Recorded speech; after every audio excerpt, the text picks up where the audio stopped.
Prosseguindo o livro O Sacerdócio de Cristo, uma revelação eterna, capítulo 18, o selo batismal. O Evangelho do Reino pede para deixar a palavra morna.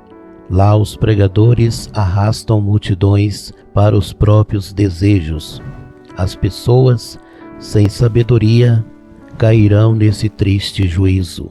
Para nós, tribos dos filhos de Israel, quem se afastar dessa palavra e receber o batismo antibíblico, será quase impossível voltar novamente para esse Evangelho eterno.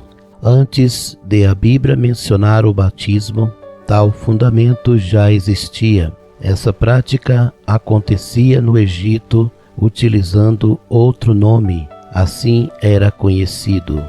A prática era exercida entre nobres uma vez por ano. Não representava ritual, porque nenhum deus participava desse evento. Apenas os reis praticavam esse costume.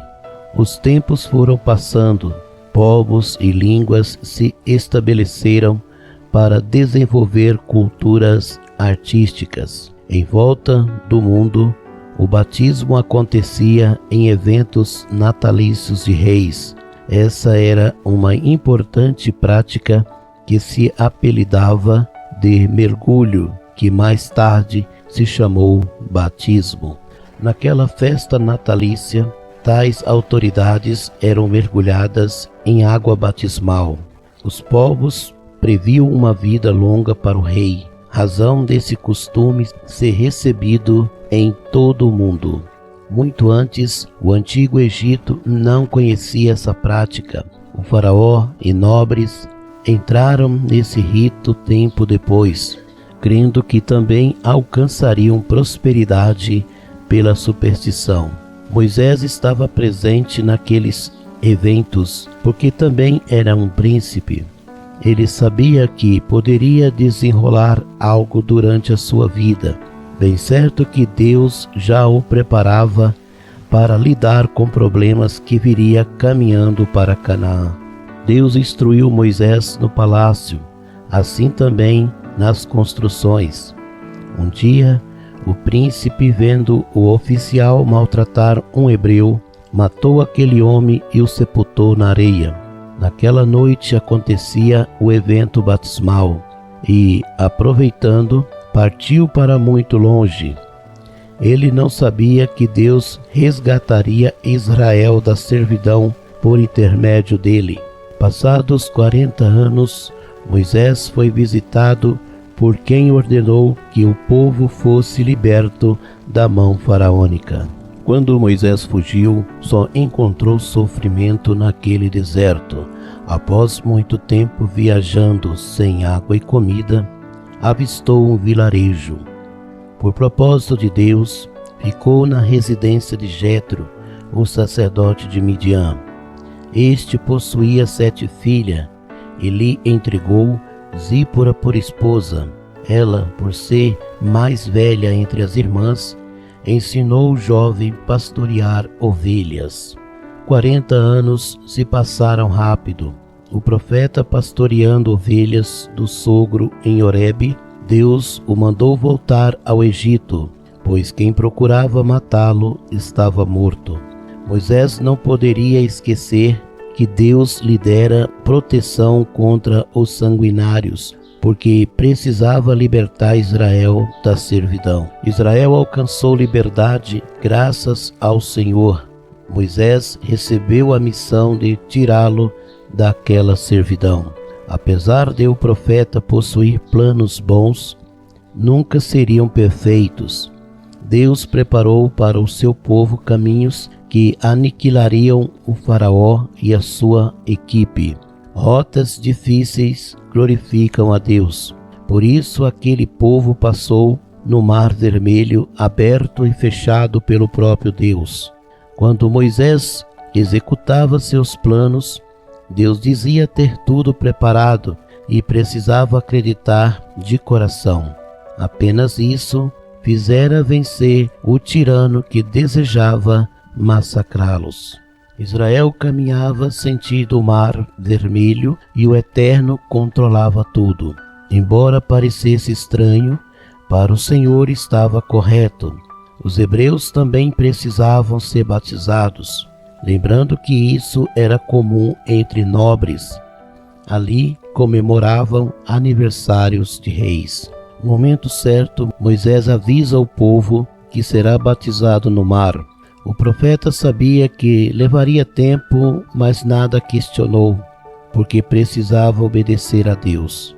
Depois disso, Deus falou novamente: fere as águas com a vara que carregas. Êxodo 14, 21.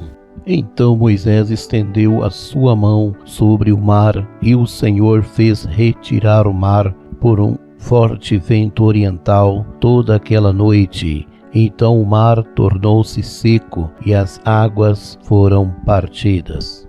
A água foi ferida pela noite, e o vento oriental formou um redemoinho no mar, e a fonte cilíndrica se abriu para todos passarem. No dia seguinte, a areia no mar tornou-se pó, e todos passaram livremente.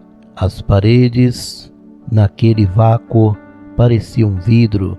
Assim, todo Israel foi protegido das feras marítimas. No lugar em que as águas se contorceram, o mar era profundo e a luz não penetrava. Naquele desértico de águas, ninguém conhecia outra pessoa, porque as trevas prevaleciam entre todos. Houve 3 razões para o exército faraônico entrar no mar: a ordem expressa do rei, a confiança na própria força e a escuridão no fundo das águas. Aquele povo pensava que alcançaria os hebreus. No entanto, sucedeu ao contrário, porque Deus queria ser exaltado em Faraó. A ordem do faraó seria destruir Moisés e o povo seria arrebanhado.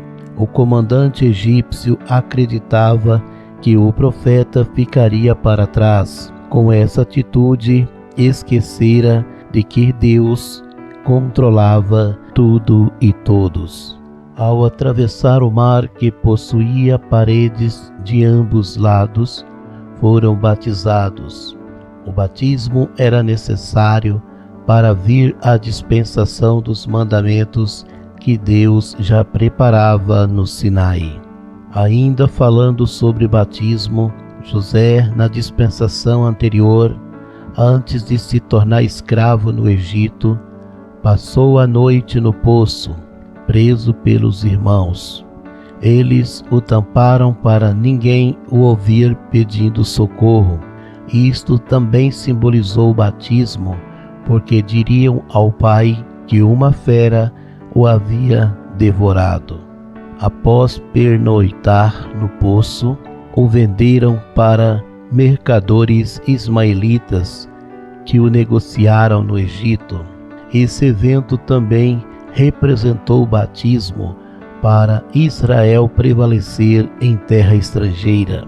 O caminho que Moisés traçara cruzaria rios, mas aquele povo precisava ser batizado em água parada para receber os mandamentos. Deus sabia que outro batismo sobreviria ao homem revelado por Jesus. Sem sombra de dúvidas, viria para o cristão receber a nova aliança do Cristo, o sumo sacerdote. O batismo na dispensação da nova aliança acontece em águas correntes para representar Jesus, o enviado de Deus. Os batizados nas tribos dos filhos de Israel exaltam Jesus, o sumo sacerdote, de corpo, alma e espírito, pois a palavra que pregamos requer nos últimos dias sinceridade e compromisso. Quem despreza o batismo correto entristece a Deus. O que impede as pessoas se batizar corretamente não prevalecerá. por que a justiça divina para essas pessoas não vem repentinamente? Poderia alguém explicar essa realidade? Cumprir a Bíblia para alguns é difícil, já outros a têm como amuleto para safar da verdade. Alguém que possui sabedoria, me responda se conseguir. Cada pessoa assume seus erros críticos, porque nada nos separa da verdade libertadora. Alguém de bem com Deus será afrontado? Sim, mas manterá sua postura. Muitos quererão te afastar da salvação, porém não poderão, porque Jesus, o sumo sacerdote, o tem revelado. Aquele que decidir se batizar, faça-o corretamente em águas correntes. A libertação é um passo importante, pois deverá segui-lo. Aquele que se batizar na velha aliança, segue ligado a Moisés e não a Cristo, o sumo sacerdote. Atualmente, muitos pregam o batismo de Moisés. Dessa forma, também negam Jesus vindo em carne. O Filho de Deus deveria ser exaltado por consertar a aliança quebrada, chamando-a de nova aliança. Então, te pergunto, você faz parte da nova aliança ou da conhecida graça?